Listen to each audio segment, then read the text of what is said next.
Welcome to the Fear and Greed Afternoon Report for Friday the 20th of May 2022. I'm Sean Aylmer. Every afternoon we bring you the 5 news items that happened today that you need to know about. Let's jump into it. Story number 1, the S&P ASX 200 finished the day up 1.2% to 7,146 points. It was a very good day for the tech stocks led by REA Group, which rose 4%. WiseTech Global and Xero both finished up nearly 3%. Consumer discretionary stocks did well after a big sell-off yesterday, while the materials companies did okay too. Fortescue Metals jumped 3.4%, BHP rose 2.3%, and Rio Tinto was up 1.7% on the back of higher iron ore prices. Aristocrat jumped more than 4% today. The banks were up, so too the retailers and most of the miners. Energy stocks, though, they were the underperformers after oil prices came off a bit on concerns about lower economic growth. Woodside Petroleum, fresh from its successful merger vote with BHP Petroleum yesterday, fell around 3.5%. Santos closed down 1.7%.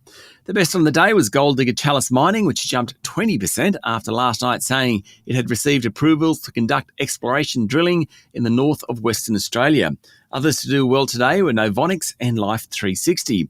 The worst on the bourse was Unibail Rodamco Westfield, the European-based shopping mall owner, which fell 9%. That follows a jump yesterday when it said it was going to roll out the Westfield brand into Spain, Sweden and Poland. Agricultural chemical company Nufarm had a second bad day in a row, down nearly 4%. Story number 2. It was the final day on the hustings in the 6-week election campaign. Prime Minister Scott Morrison kept to the script, telling people not to trust Labor to manage money. He pushed the coalition's economic credentials. Opposition leader Anthony Albanese said he had integrity and was the right person to take the country forward, focusing on the need to alleviate cost of living pressures.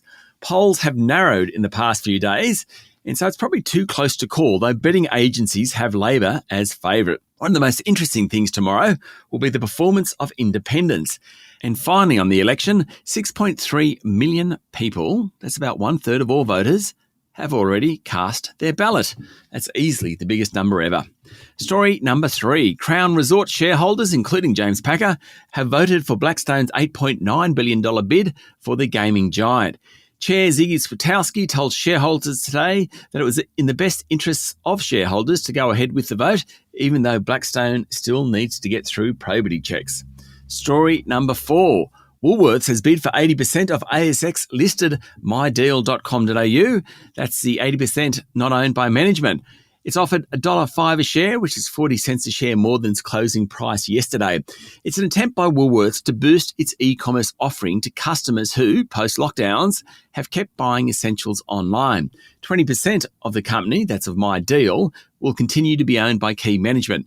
MyDeal listed in October 2020 and benefited from the e-tailing boom, but in more recent times, its share price has fallen to well below its listing price. And finally, story number 5 is all about global markets.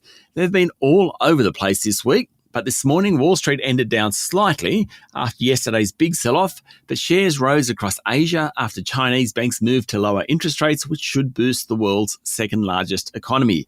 Shares jumped in Japan, Hong Kong and China. Lower rates should alleviate some pain in the crucial property market. Helping out with soundings this week that COVID restrictions in some Chinese cities might be lifted. That helped the Aussie dollar, which ends the week trading close to 70.5 US cents. That's it for the afternoon report for Friday, the 20th of May, 2022. Don't forget to hit follow on the podcast and find Fear and Greed on LinkedIn, Twitter and Facebook. Join Michael Thompson and I tomorrow morning for the weekend Fast 5 by Fear and Greed. I'm Sean Aylmer. Enjoy your evening.